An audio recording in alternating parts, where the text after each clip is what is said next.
On July 20th, 2017, Chester Bennington was found dead in his apartment, or dead in his home, and it was an apparent suicide. This came as a surprise to many as Chester had a family and seemed to be thriving at age 41. Context for this is a month prior to this, Chris Cornell died, who was a really close friend of Chester's and was also a singer.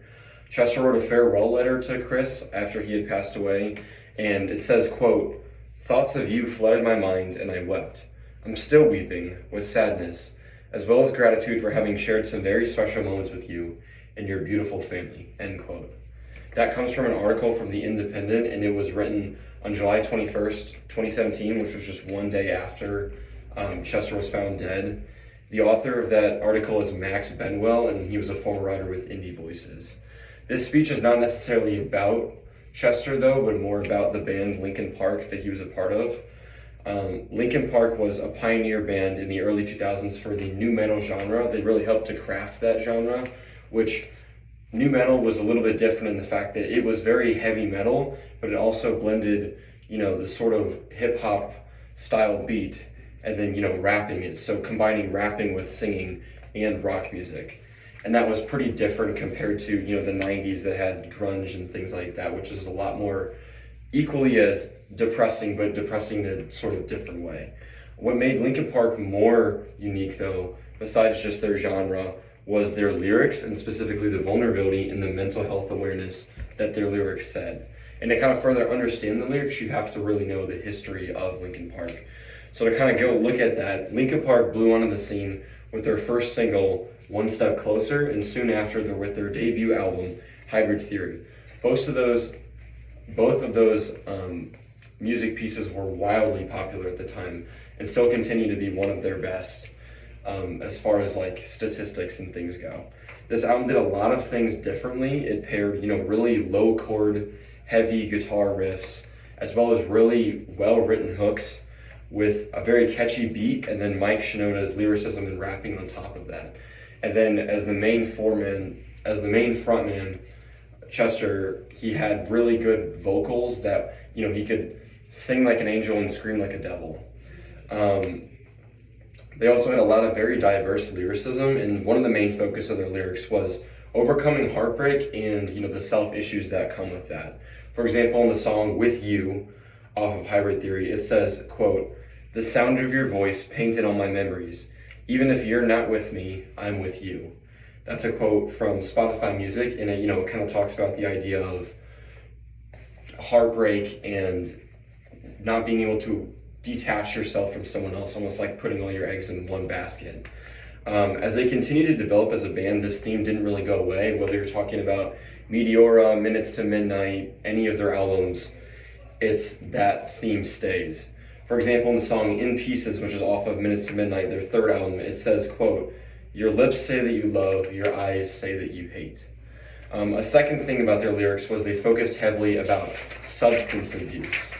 In one article from FHE Health, which is a US-based behavioral health and addiction treatment provider, that was written by Christina Rabdover, who has degrees from both Yale and Princeton, she wrote, quote, "Chester Bennington had a history of drug abuse and alcohol addiction. At age 11, he began using cocaine, smoking marijuana, and using meth," end quote.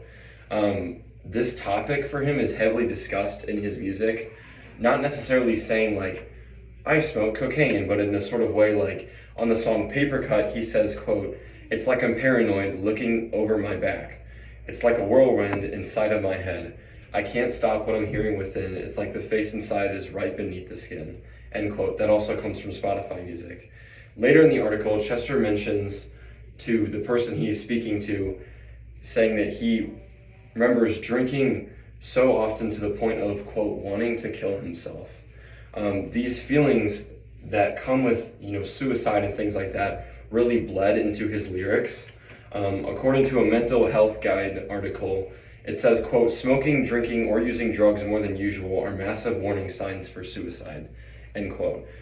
This comes from an article titled Mental Health, Signs and Support, a Quick Study Digital Reference Guide, and it was written by Jody McCaffrey and is found on the EBSCO Library website. It just kind of pairs in the fact that, he was abused as a child, he smoked, drank, did all these things growing up, and it all kind of led to the culmination of a suicide, which was caught many people as a surprise, but if you look deeper into the history of him, it kind of makes sense.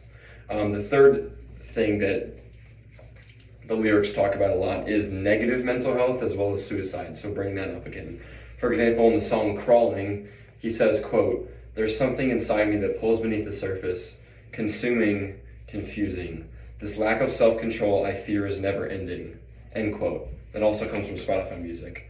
In that earlier article from FHE Health, when Chester is speaking, he states the song Crawling, which is what I just quoted from, was penned from a feeling of lack of control and over himself when he used drugs and alcohol. That comes from FHE Health. This theme of like lack of self-control and feeling like he's the one being used by the drugs even though he's using the drugs, it's a continuous topic across the platform of Chester's music, and it kind of culminates everything about his songs. That's not the only thing he talks about though. He also talks about positive mental health, which is used as an outlet for Chester to express his lyricism, but also as a guide for others experiencing the same thing. In 2017, Chester released One More Light, which was an anthem for mental health struggles and how difficult overcoming it can be. Linkin Park has a very diverse range of lyrics, and being able to sort of look at the back history of them allows you to kind of understand them a little bit fuller.